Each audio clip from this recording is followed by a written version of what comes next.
Good evening, ladies and gentlemen, and welcome to our second episode of Talking Talent. This is a subcast of the Through the Curtain podcast. I am joined today by Double K, and I am Tommy T. We are your hosts for Talking Talent. Again, just as the same as the first episode, we do have Smokey Z, who is hanging out behind the curtain for us, taking care of our video and audio effects. Folks, this is going to be our first video podcast that we're going to tape and air. This show is going to be focused on a review that myself and Double K did on a VCW show, and that's Vanguard Championship Wrestling that's based out of Norfolk, Virginia. This show occurred on February the 2nd, and it was from the Norfolk Masonic Temple, which I believe is a regular location for them. I think so, yeah. Yeah, so... And I just want to touch on a couple of things right off the bat, and I want to talk about the production value that goes into those shows. So you and I have seen several shows. This was definitely a better, a more well put together production. Some of the lighting, the effects that they used. They have the elevated ramp for their entrances, and I think that's a partnership that they probably developed with the Masonic Temple. Clearly they knew what they were doing there. But I just thought it was really well done. The environment was good, and it really does provide comfortable seating for the folks that were there in attendance. Tickets were, I think, $25 in advance, or it was $25 for floor seats and 20 for general admission. Yeah, for general admission. But one of the things that I think this show did really well that I want to commend them on right off the bat is, folks, they gave free tickets to anybody that was affected by the government shutdown. And absolutely, that was something that I think that, they deserve an overwhelming amount of credit for. They didn't have to do that. No. And their tickets aren't expensive to begin with, but that was something that they chose to do that was really above and beyond anything that they could have done. Right. I mean, it was just a classy move. Sure. So, they recognized that night, and, we just wanted to make sure that we talked about it briefly on the show because we think that was something that we needed to give credence to. So we've got 8 matches to review on this card and 45 minutes to do it in. So, folks, we have committed that we're not going to spend 13 minutes talking about one match again. We're going to have to be more mindful of our time. But, if we continue to see the following that we've seen so far, folks, our first episode that myself and Double K have done has already gotten over 200 listens, and we are now up to 15 downloads. We're now available on several platforms. We're available on Apple Podcasts. We're available on YouTube. We're available on Spotify, and we are just a few episodes away from being available on iHeartRadio. So that's going to be a huge step for us. We thank everybody that's taken the time to give us a chance and take a listen to what we have to say, and now to talk about the matches specifically. So let's go ahead and get started with our first match. This was originally supposed to be Chris Silvo versus, I cannot remember the gentleman's first name. But he was replaced. He couldn't make the event. Yeah. So there was a surprise replacement, which ended up being Damian Wayne. I had not seen him before, but I did a little bit of research on him, and apparently he was a ring vet for VCW, and he has wrestled in several areas. He actually wrestled with the Pharaoh, in GXW, about 10 years ago. I was able to find some pictures of that. Oh, wow. So he's been around a while, and at the end of this match, he even mentioned that he had been doing this for a long time and that he's now 47 years old and that he could still go, and I think this match was proof of that. 100% proved it. So Chris Silvio, great character, definitely a heel, and can work the mic really well. Oh, yeah. I was very impressed with his ability to talk when he came out there. Damian Wayne, when he came out, I mean, this is a guy that the ring gear, the music, the look, the bandana, he just has it. And it was great to see the crowd pop the way they did when he came out. So the match itself, I would not have guessed that he was 47 years old. No. And, you and I were sitting there watching, never really having seen a VCW show. This match was a great way to start the night. Sure. Silvio on the mic had your attention immediately. You had no idea who was coming out. And like you just said, when Damian Wayne's music hit, that's my kind of music. So it immediately had my attention. I was drawn in. And then, like you said, the character matched up with the music well. This guy gets in the ring, and he looks like he could handle you at a bar on a Friday or Saturday night if he needed to. Oh, absolutely. I'm pretty sure he came to the show with the Sons of Anarchy. Right. I mean, that's kind of the look that he had. I mean, to be honest. And he sold it well. He did. He did. And he just had the complete look, complete with the, buzz cut hair with the black fading to gray. So it was well put together for him. Sure. Chris Silvio, again, though, great guy. Yeah. His character puts together, he has put that character together well also. The match had some pretty high-impact spots in it, including some work on the outside of the ring and inside the ring, some turnbuckle work. So I was really happy with this. It was a great opening match for them, and I'm going to go ahead and give them 4 stars for their match. Okay. All right. Yeah, talking about the ring work, there was a moment, and it was the ending of this match that it literally got you and I out of our seats almost. And it was that pile driver. Oh, yeah. To end the match. It was, he had gone for it a couple times earlier on. Yeah. It didn't get it. And it looked for all the world that he was setting up a power bomb. And it would have been cool. It would have been awesome to see that if he'd have gotten it. So that's where we were at, and then all of a sudden he pops off that turnbuckle and pulls out this pile driver so quick. My mouth was open, your mouth was open, our eyes were open, and I can't repeat exactly what we yelled out when we saw it on here, but use your imagination, guys.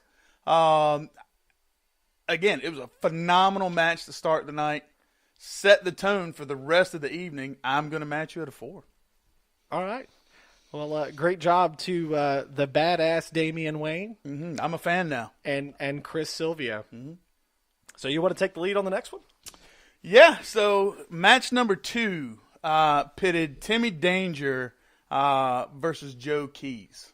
And these are 2 guys that we're somewhat familiar with. We've seen Timmy several times, and we've seen Joe Keys. Yeah, a couple of times. At least a handful of times. And so when I knew that this was the match, going into it, I was super excited to watch Joe Keys wrestle. Again, Timmy, we kind of knew what we were going to get. And it's not going to be the first thing that's going to have you excited to see the match. Timmy's a good worker, but it's not going to be anything super spectacular to see. But pairing with a Joe Keys, I expected to see, a really good match. Only to be disappointed as the match got underway. Again, with Timmy, we got exactly what we thought we were going to get. Nothing super spectacular. Solid performance, true to what he does every time he goes out. Sure. And he's a student of his craft, so. Absolutely. So, the disappointing part came with Joe Keys. Who is I believe, a Future of Honor contract holder. In the developmental division for Ring of Honor. Okay. All right. Yeah, I mean, that makes it even more disappointing then. There were multiple missed spots, multiple botches that I would 100% credit to Joe Keys in this match. Yeah, I expected better. Mm-hmm. I think that, we got what we thought we were going to get out of Timmy Danger. Mm-hmm. A guy who's going to come out there and put on a show. He's true to his character. He's true to his role. We are going to learn more about him on our interview with him that's going to air on February 23rd. So I think there's some more to learn there. But as far as Joe Keys goes, we've seen him perform several times. And in my opinion, in the shows that he's done before, he would have been what I would consider an all-star performer. Sure. In those matches. And in fact, it's sometimes you have to see his talent make up for the lack of talent in others. And I don't think we saw that this time. No. So, I think that it was just a little bit of a disappointment compared to what we were expecting. And I'm sure that the folks at VCW were expecting different too. I would think so. I would imagine that someone of his caliber, when you book them, you would expect a better performance. Sure. And there are underlying factors there. He spoke to those on his Facebook page, and we'll talk about those a little bit later. But I think that it was lackluster. I'm going to say that I'm going to give this match 2.5 stars, and that's all I'm going to give him. Yeah, I mean, I am going to go 2. Okay. It was just so, for me, like I said, as a fan, as a wrestling fan, if I know a performer's in this match and what they bring to the table every other time that I've ever seen them in the ring, and it's just so far off, and then to find out, the underlying factors that we're going to discuss a little bit later, blows me away. Sure. So that's going to wrap up our second match. Our third match, this was a match that's got 2 great characters in it, in Irvin Legend and Phil Brown. Mm-hmm. Phil Brown being the VCW United States Liberty Championship. That's a mouthful. But both of these guys have got what it takes. Yeah. This was a match that complete size difference there. Mm-hmm. But unlike some of the matches we've reviewed in the past, these guys compensated for it. Sure. And Phil Brown and Irvin Legend, Phil Brown, that man can move. And that's a big, big man. Yeah. For his size, he can move. I would walk the other way in an alley if he was coming towards me. Yeah.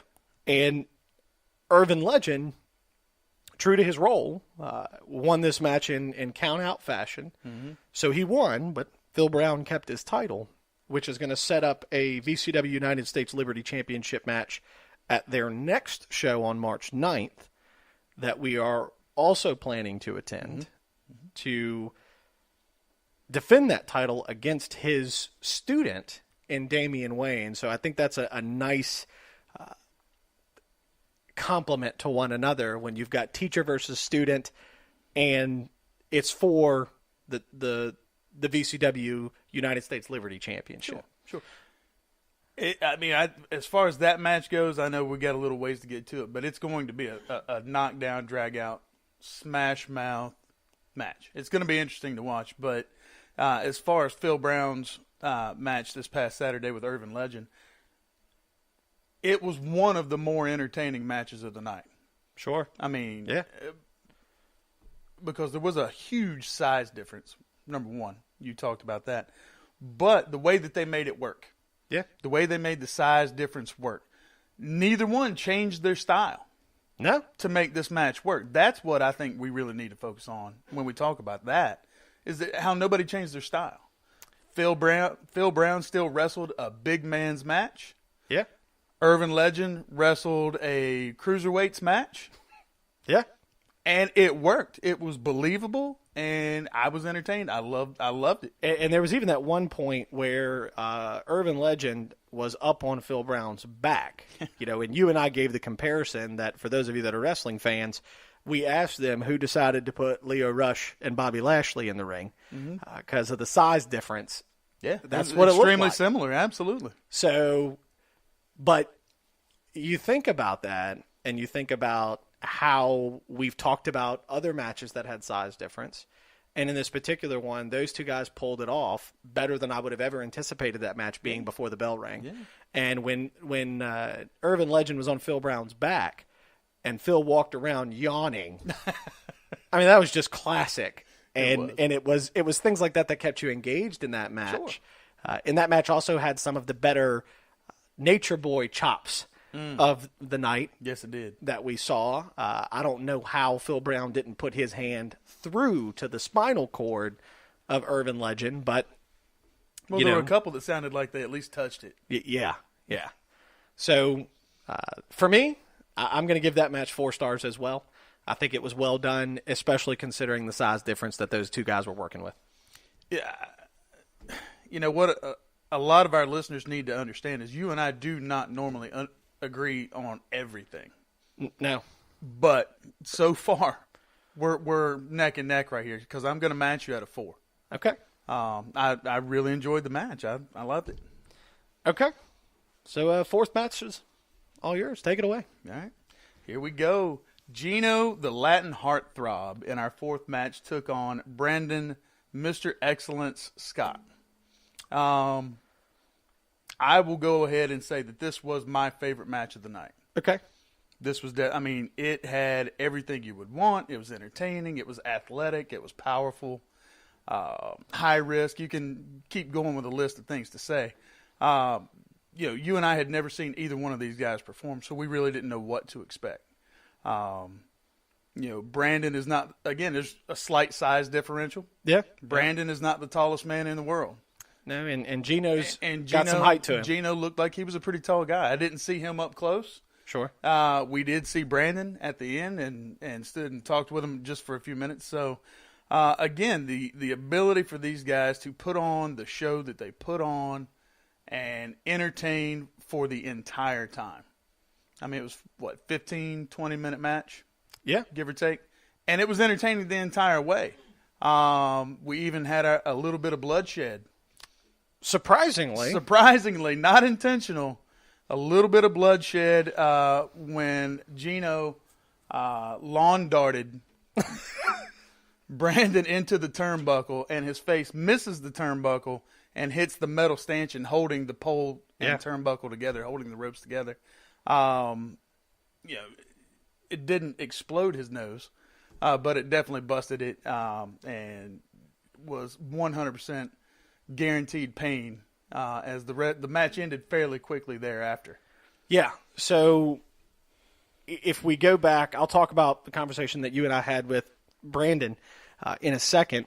But folks, this match with Brandon Scott and Gino, when these two guys came out, they didn't do a lot of trash talking. They didn't do a lot of mouthing off to the crowd. That you could tell that the locals kind of knew who these guys were. So that's always nice because it lets you know that you're seeing two familiar performers to the crowd. Sure. So that's always nice. But what got me in this match is neither of these guys were the most, when we had our review of the CPW show, we talked about the physique of Salvation. If I think about Brandon Scott and Gino, neither one of these guys have the physique of a performer that I would have expected to perform the way they did. Fair. So that's fair. Gino, not a chiseled body, but moved around the ring very elegantly for somebody who's still wrestling in an indie scene.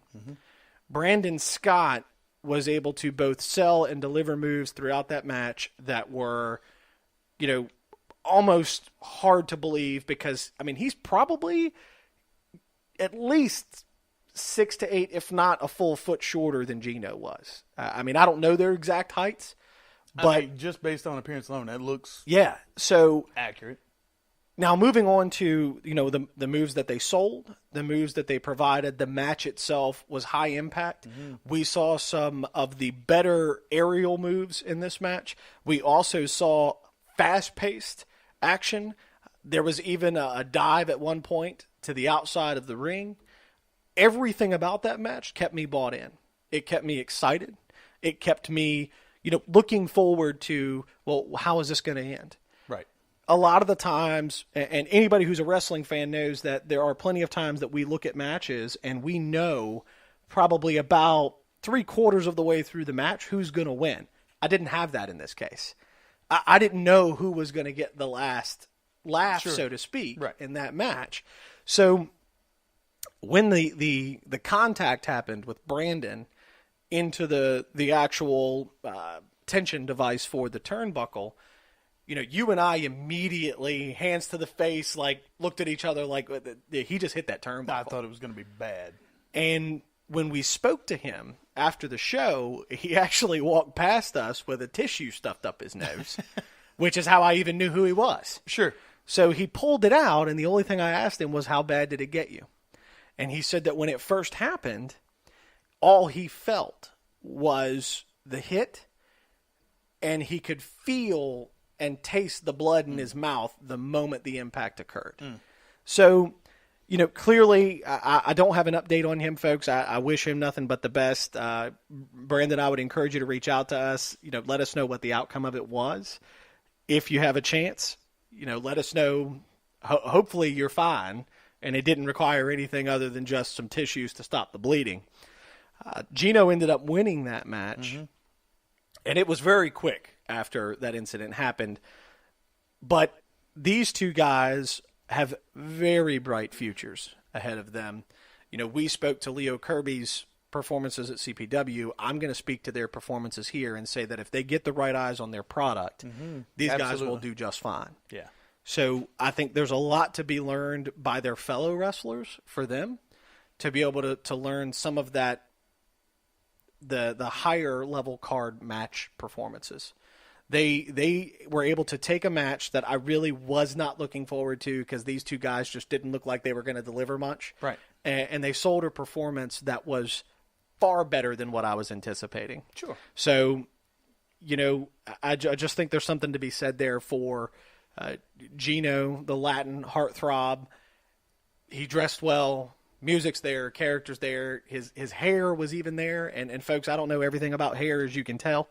But there is certainly great opportunity for him. Even within his own brand of VCW, there's opportunity for him. Well, for all the things that you just said about him, he had the crowd. He had the crowd as much as a face could have a crowd. Sure. To that, I thought Brandon did an equally great job of keeping that heel, keeping his heel status intact during that match. They played to the crowd just enough during the match to keep the crowd bought in, to not just the moves that they were seeing, to not just the physical part, but they were bought into the characters for what they were supposed to be. Sure. I'm going to go ahead and give this match another 4. Okay. I'm going to go ahead and give it another 4. Like I said, there weren't really any spots in there that I didn't like. But like I said, we're tough judges. So I'm going 4. We know after our last review that we can be tough judges. We can be. So you're going to give them 4. I'm going to up you half a star. Okay. And I'm going to give them 4.5 stars. Okay. We're getting closer to the magic number. So, that I think is, it was worthy of it. Those guys did well, and it was a shame it had to end as quickly as it did when it did, but for good reason. Sure. So that's where I'll leave that match. We're going to go ahead and move on to the next match, which was for the VCW Tag Team Championships. We have seen one of these teams perform before, and that's Simply Safe-ish. And they were challenging the current VCW Tag Team Champions, the Hellcats. And I want to talk about 2 things right off the bat here. The first thing I want to talk about is I want to talk about Simply Safe-ish. Folks, if you don't know who these guys are, go YouTube their videos. The guy that dresses as the clown in these matches is definitely the more antagonistic of the 2 characters. And the other one is the safety putz. So, and folks, I promise you, anybody that knows me knows that I am probably the clumsiest person on the planet. Yeah. So, yeah. I know a little bit of something about safety. Because I have to make sure, my own mother tells me I'm going to die by getting hit by a parked car. Do you know about safety or do you know about falling down? Well, it could be either. Okay. I'm probably an expert in both. So, the guy that's the clown in this, I don't even know his name because we know him as simply Safe-ish. Yeah. This guy comes into the arena at the start of the night and owns his gimmick and character until the show ends and the crowd is empty. Yeah. He was standing on chairs trying to get the crowd involved before the show ever started. He was taking pictures. He was signing autographs. He was engaging with kids. He was provoking the fans that were wearing, some of the heel memorabilia, the T-shirts, the signs. He did everything he could to generate a reaction from them. And guys, that's everything that you want from a character who performs on your promotion, is someone who's going to drive that fan engagement. And he does that very well, probably better than anybody else I've ever seen. We've seen several characters, managers, performers, promoters at different venues. This guy does it better than any of them, in my opinion. He does it better than any of them. Hard to argue. And a lot of it is because of his ability to talk. And I'm not sure if he, has some sort of secret stash that he's partaking in before the show starts, or if he drinks 5 Red Bulls or 3 5-hour energies. I don't know what he does, but if I could have some of that energy at 7 o'clock at night after I've been at work all day, I'd love to know how he gets it. Yeah. Legally, I'd like to know how he gets it. But overall, the match, though, the Hellcats entrance, I'm not sure the music fit them. I didn't get the gimmick. Right. So I understood the name, and the appearance was with the name, but I don't know that the music matched. And guys, it's just me. I'm one opinion of over 100 people that were there. Double K is another opinion. That's what we offer to you as our opinion. None of this is set into stone. It's not factual. It's just what we saw, what we felt. The only thing I would say to that is that I would be willing to believe that if we saw it and felt it, we weren't the only ones that felt that way. Sure. But I don't know what they were going for. Maybe we'll have the opportunity to bring them in here like we're going to do with Timmy Danger amongst other folks and have that conversation with them, and maybe we'll understand better Right. Yeah. as to what they're after. Overall, in true Simply Safe-ish fashion, there were their comedy spots throughout the match. They always do it well, no matter who they're in the ring with, and that has a lot to do with the chemistry between the two parts of Simply Safe-ish. Sure. So I didn't think the match was bad. I don't think it was spectacular, but it wasn't bad. There was some decent moves in it. Again, we had the comedic spots. I'm going to say that, it could have been a lot worse. But I would wrap my review of them up at I'll give them 3 stars for their match. See, I've struggled with this match since we saw it. Okay. I feel like if the only thing that we can say about a wrestling match is that the comedy spots were great, for me, it's not a 3. I'm definitely going 2.5. And it's not so much on the Simply Safe-ish side. Me personally, again, these are our opinions. This is my opinion. I could not buy into the Hellcats gimmick. I personally didn't like their style in the ring. Now, granted, there were a lot of comedy spots throughout this thing.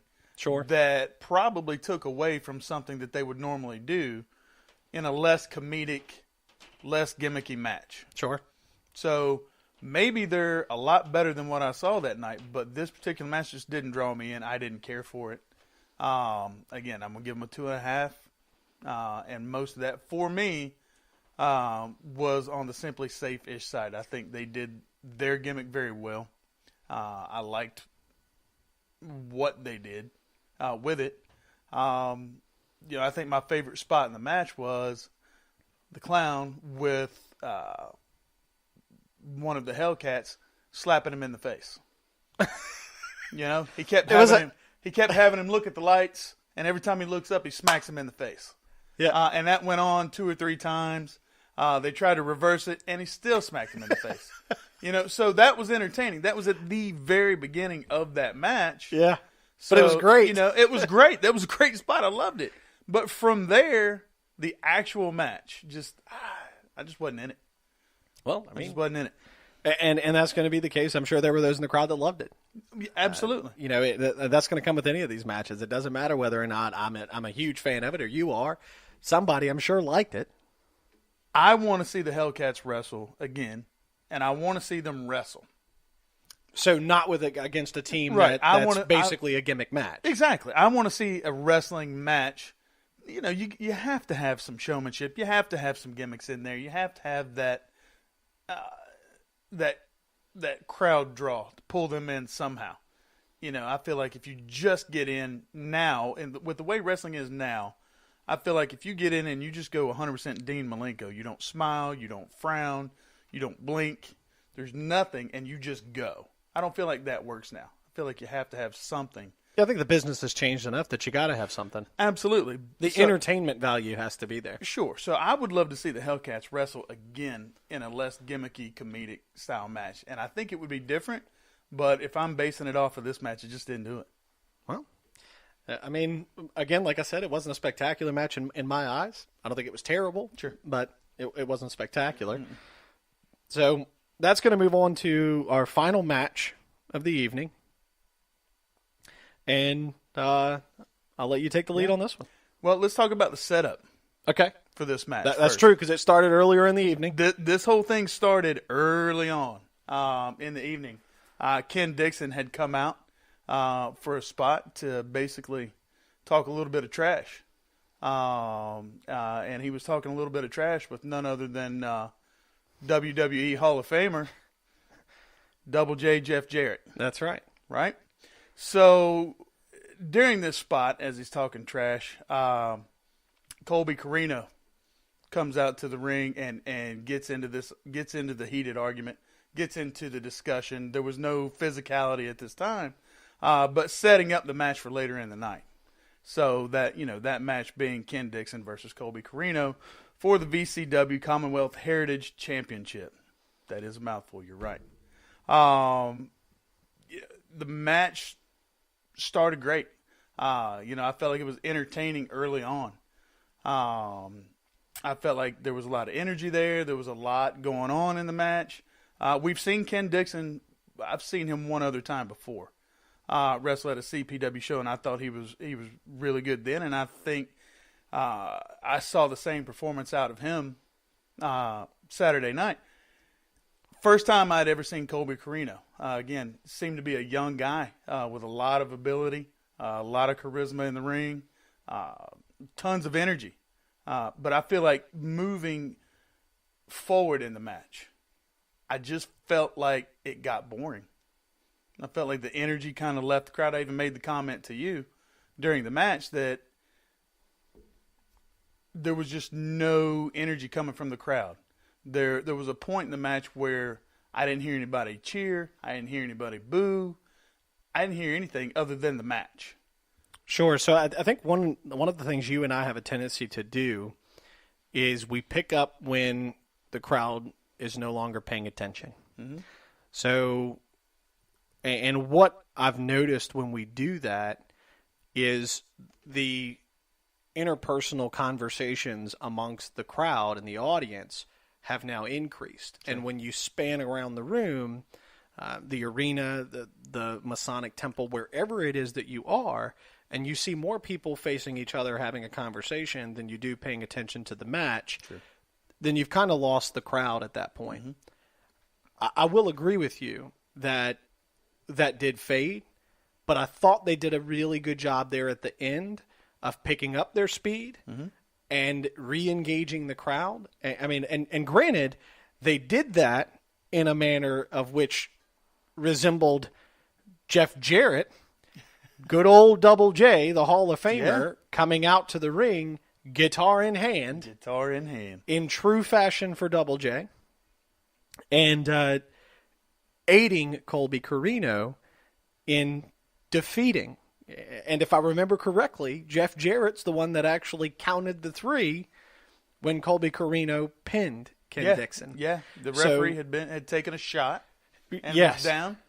So yeah, I think they did a good job of bringing that full circle at the end of the match. So there was a brief, and I would go on a limb and probably say it was 2 to 4 minutes that they had lost the crowd. Yeah, the attention wasn't there, but the moment that the speed picked up, and then so they had already kind of started to recapture the crowd. Jeff Jarrett comes out, crowd's 100% back in it at this point. Absolutely. And we saw that set up earlier on in the evening between Ken Dixon and Jeff Jarrett. Yeah. So we kind of anticipated it as we were coming in. So I think the guys did well. Again, I don't think it was a superstar of a match, but I'm going to give them 3.5 stars. Okay. And I was sitting here thinking 3. Again, I don't think it was overwhelmingly spectacular, but I think if that energy at the beginning and at the end had been able somehow to be maintained through the middle, whether it had been a shorter match, maybe. Sure. I don't think there were any spots in there that I would take out, but there had to be some way, maybe somehow shorten that match down. Sell the leg injury a little bit less than what you did. I felt like that during that period of the matches when they started losing that momentum. Yeah. And I felt like it just got oversold. I get it. I get it. I mean, it had to be there, but I feel like shorten that time a little bit, shorten the match a little bit, and that 3 to 4 minute gap of no energy isn't there. Yeah, sure. So that concludes our matches for the evening, and we're coming up on the last few minutes here of the show, and it's time for us to rate the overall program. For me, this show collectively, from beginning to end, and when I rate the show, I want you to understand that I'm taking into consideration the production value, the performances, and how the promotion carried out the program. And in this case, I mean, they get credit just for having Double J there. We were able to interact with him a little bit, share some information about our podcast, and we even had a photo op with him. So that was really cool. So for me, this is a 4-star show because I think the overall value of it was there. I felt like I got every dollar's worth of my money attending that show. Yeah, I mean, the one thing that we haven't spoken about is not a wrestler at all. This was one of the better ring announcers. Yes. Especially at this level of performance, at this level of entertainment and wrestling. I mean, he pulled me into every single thing he said. When I don't know his name, but like when he spoke, I listened. And again, production value was there, entertainment value was there. Every wrestler that stepped in that ring looked their part. Sure, I agree. They looked their gimmick, whatever that gimmick may have been. They looked their gimmick. We haven't always been able to say that about a lot of shows and about a lot of wrestlers. So, sitting here talking through it, I had 3.5 written down for my overall rating of the show. But I think I just talked myself into a 4. All right. I think I just talked myself into a 4-star. That sounds better than me talking you into a 4. So I'm going to take it that you talked yourself. I try not to listen to you as much as possible. if I can do that. Yeah, I don't blame you. So now we've, folks, we have wrapped up our show review. Now, the next 2 parts, based off the feedback we've gotten from our first show, have become almost the most anticipated parts of the show by some of our listeners. And that is where we name our performer of the night and then our down the drain performer. And we've got about 5 minutes left here to talk about these. So we'll run through them real quick. My performer of the night is going to be Gino. I think the guy did it really well. Yeah. I think that his performance was there. He's got the look. He's got the charisma. He's got everything he needs to be successful. Yeah. So who's it going to be for you? I struggled with this all week long. I was telling you this before we went on the air. I'm actually going to go Gino. Okay. And Brandon Scott, just because I can't decide. All right. Well, there's no rules. It's not like you can't. I can't decide. I agree with everything you said about Gino. We were high on Brandon Scott. Yeah. He took the shot in the nose. Yeah. And he kept going. That's true. He kept going. He did not throw in the towel. Nope. He kept performing as if nothing ever happened. So I'm going both. All right. So, folks, there's your performer of the night. That's going to be Gino and Brandon Scott.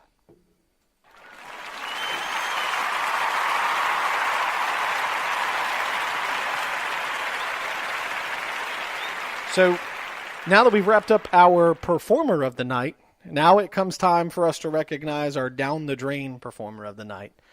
And for me, this was tough because it was not what I was anticipating. But I'm going to tell you, he earned it in my respect. Anytime that you acknowledge that you wrestled a match hungover and with a head cold, Joe Keys, I'd have given you credit if you would have said that you had a head cold or the flu. I appreciate your honesty more than anything else. But a hangover, as a fan, that's tough for me to settle on. So for me, my down-the-drain performer of the night is Joe Keys. Yeah, I agree. Again, had you not blasted on social media that you were hungover and that you had just wrestled with a head cold, I get it. But at the level that you are, to choose to do whatever it was the night before and still be hungover at 8:30 the following night, when you do have an obligation to the fans that are paying to see you, again, it's very disappointing. So for that, you're my down the drain performer of the night. So Smokey Z, can you go ahead and do me a favor and let's drain Joe Keys right on out of this?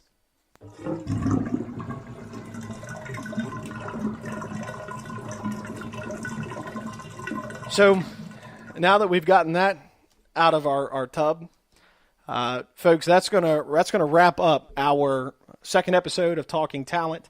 Our next episode for Talking Talent will come out after our review of the February 16th show of CPW Love Hurts, where we will see Sledge Gibson defend his heavyweight championship against Ethan Cross. Mm-hmm.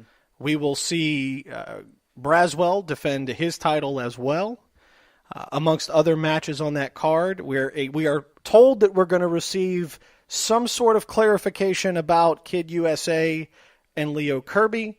You're going to have to make sure that you get your fiance backstage passes. I mean, I don't know what's know going on. I don't know that she'll understand it even if we type it out for her. I mean, is he the same guy or are they two different? I don't know. Great question. I don't know. I guess we're going to find that out on the February 16th show, which, folks, please keep in mind that the folks over at CPW Wrestling have granted us permission to actually tape that broadcast there. So that'll look and feel a little different for us, as it will be recorded live at the venue, and it will include small interview portions with some of the performers from that night. So that's our plan. That's our goal as we try to help both those guys and that promotion get some ground.